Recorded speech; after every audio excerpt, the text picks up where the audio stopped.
I'm going to be honest, a business card with 9 pictures of a rowboat on it doesn't look particularly good to me, so I'm just going to select all of these images right here, move them to the trash can, increase the size of this one image right here, and I want to show you one problem that you might run into. You'll notice that instead of going to Edit Free Transform, that got annoying. Instead, I am just hitting Control T in order to decrease the size of it. Now, if I were to decrease the size to this, and let's zoom in on that right there. Control plus to zoom in, spacebar. You'll notice that it doesn't have a lot of pixel information. But if I hit Control T and I increase it like this, all of that information that we lost is back in there. So I'm going to decrease the size again. Now, what you might see happen is you decrease the size, and when you increase it, it gets blurry. Let me show you what I mean. So I'm going to drag this lake in. Let's just open it up in Photoshop. Open it up in Photoshop. I'm not going to worry about that warning. You'll notice that instead of it opening up here, because I dragged it to the, the palette down there, whatever these are called, it opened up in its own tab. In order to move it from one tab to another, I'm just going to drag this out, and I'm going to click and drag it over here. Yes, I want to proceed. Let's undo that and actually go back to this window. Let's say you have it up here. The other way to do it is just to click and drag it, go to that tab, and that's another way to do it right there. But I find that a little bit more confusing, so either way works. Let's close this tab right here.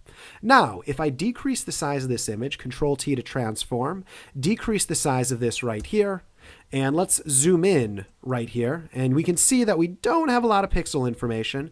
And now I increase the size of it, Control T, and then increase it right there. You'll notice that instead of increasing it and getting it all that information back, we've lost all that information.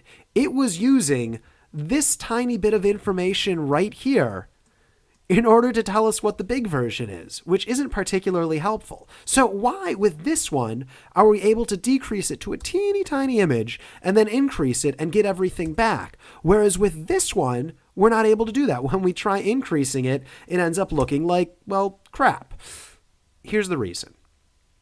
The way that we brought this one in and the way that we brought this one in to the image make them two very different layers. Now, look at the layer palette right here. One of them has this tiny little icon on, which is telling us it's a smart object, and the other one doesn't. Now, I'm not going to get into all the differences of what a smart object is and what a smart object isn't, but all you need to know right now is a smart object you can increase and decrease in size and never lose quality, whereas a normal layer or a dumb object, let's just call them a normal layer, doesn't have that ability. If you decrease it in size, you can never get that pixel information back. So I am going to undo a few times until we have two viable layers. There we go. There's one. There's the other. And show you a couple of other things that are different with a smart object and a normal object. Now, in order to do that, I'm going to turn off this one and have it so we just have a normal layer right here. Now, I haven't shown you this yet, but what it is it's the Make a Square tool. It does more than that, but for now, let's call it the Make a Square tool. If I click and drag, I can select a part of an image, and then if I go to the Move tool, I can move whatever is inside of this square to another place that I want. Or let me do undo. I can copy it, I can paste it, and now it creates a new layer of just what's inside of that square right there. So the Make a Square tool is very nice in that way.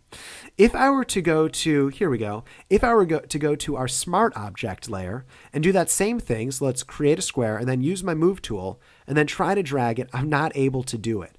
So this right here is a disadvantage to a smart object layer. You can decrease and increase it in size, but you're not able to do things such as really edit the image around. So for instance, let's take my dumb layer again, just a normal layer. If I were to take this entire bottom half and move it so half of it's on the top, half of it's at the bottom, and then move my text and put it in the middle, I can do that with a normal layer.